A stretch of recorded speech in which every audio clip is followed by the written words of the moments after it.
On Tuesday, two of the world's dumbest criminals, MAGA hoaxsters Jacob Wohl and Jack Burkman, settled a lawsuit with the New York Attorney General Letitia James over a scheme aiming to suppress the black vote in 2020. That's specifically in New York. Now, the pair agreed to pay up to $1.25 million in fines as part of a settlement after James sued them in May of 2021 under the Ku Klux Klan Act and the Voting Rights Act for targeting black neighborhoods with fake robocalls during the 2020 election. The robocalls included false information to try to discourage black people from voting. The duo themselves referred to it as the Black Robo, okay, so very, very clear that they would use to hijack the election.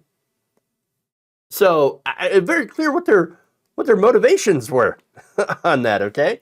And by the way, but I don't know if I have to remind you, but the Republican Party's racist. There it is. Trying to disenfranchise black voters by literally lying to them through robocalls. Now, that call claimed that personal information used to vote by mail, because that's what they did. They targeted mail-in ballots, right?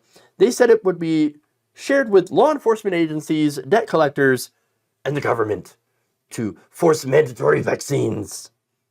I want to read you the transcript of the call that they created, all right? Hi, this is Tamika Taylor from Project 1599, the civil rights organization founded by Jack Burkman and Jacob Wohl.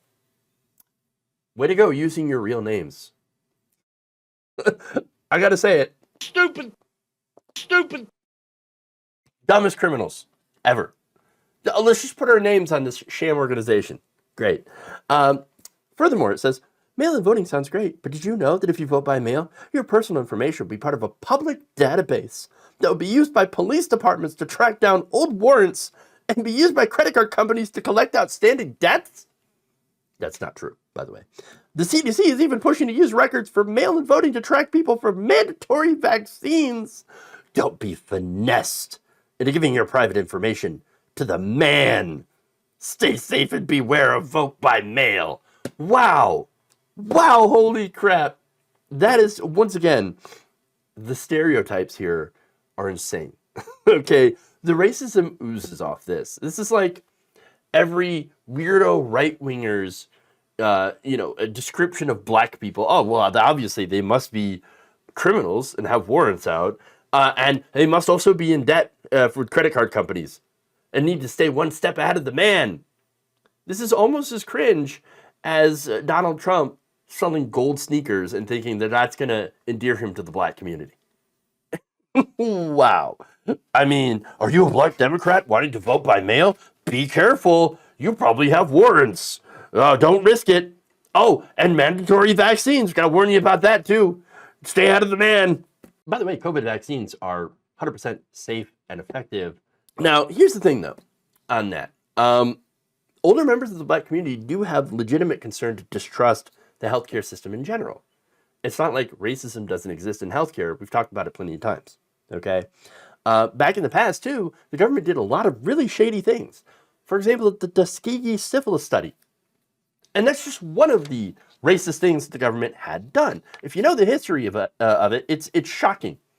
Okay, it's shocking, and you can understand that some people have, that black people especially have reservations when dealing with our healthcare system, right?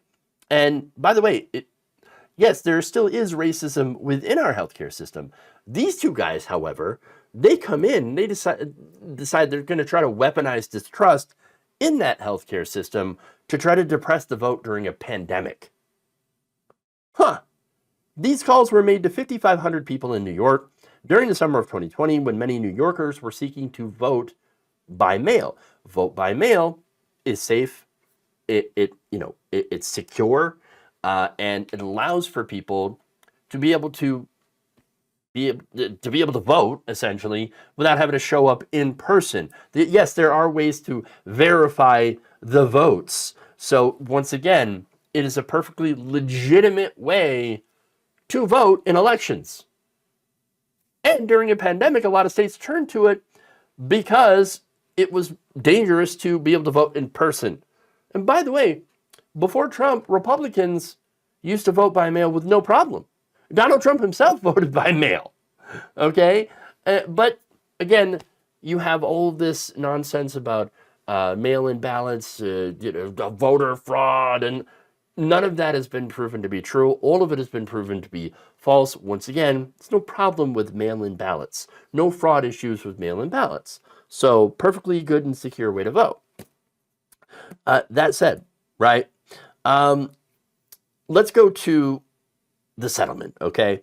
Now, the settlement bars Jacob Wohl and Jack Burkman from knowingly creating, sponsoring, or transmitting any robocall or other mass communication that would intimidate or deter voters from voting by any method in any election. Defendants shall refrain from knowingly creating, sponsoring, or transmitting any robocalls or other mass communication containing any false or fraudulent information concerning voting, the right to vote, or the conduct of elections. So, yeah, that's pretty clear, okay? And I believe that's a period of 8 years that they're subject to this. So, congratulations. These guys are idiots. They put their name in their robocall itself. Are we surprised that they got busted? No, because they get busted every single time. This is one failure in a long line of failures. I mean, there's no end to their clownish schemes that they get caught on. And for example, in 2018, the pair tried and failed to paint then special counsel and former FBI director Robert Mueller as a rapist. That fell apart. The following year, the two tried to get a young college student who quickly exposed their con job, okay, to claim that they were sexually assaulted by Pete Buttigieg, who was running for president, or at least running for the Democratic nomination at the time. Ridiculous, right? They also tried to paint Senator Elizabeth Warren as a cougar who's a sadomasochist. What? First of all, I don't care if she was. More power to her, right? Sexual anarchy. Don't care. But again, it's nonsense. It's just based on nothing. They also tried to claim Kamala Harris was carrying on an affair with a 26-year-old. Once again, if it had been true, no one cares. More power to you. I don't give a crap. But like all these other things, it's not true. Their hired accusers always quickly recant, and these two end up getting themselves in trouble. Yet they keep trying. I don't know how they keep trying. I mean, I don't know how they're able to keep trying. Where do they get the money? Who keeps bailing them out financially for this? And you know, I don't know. Earlier this year, a Marine Corps veteran had sued Wohl and Burkman for $11 million, claiming that they ruined his life by falsely accusing him of being a child sex predator. That's pretty serious, right? That is very, very serious. I keep wondering, are they going to learn their lesson? And looking at their entire history, the answer, unfortunately, is going to be no. This judgment, while nice, and they're going to keep paying this judgment, I don't think it's going to deter them at all. They're going to continue with their hijinks until they get, I guess they fly a little too close to the sun and end up doing something actually criminal that's going to land them in jail.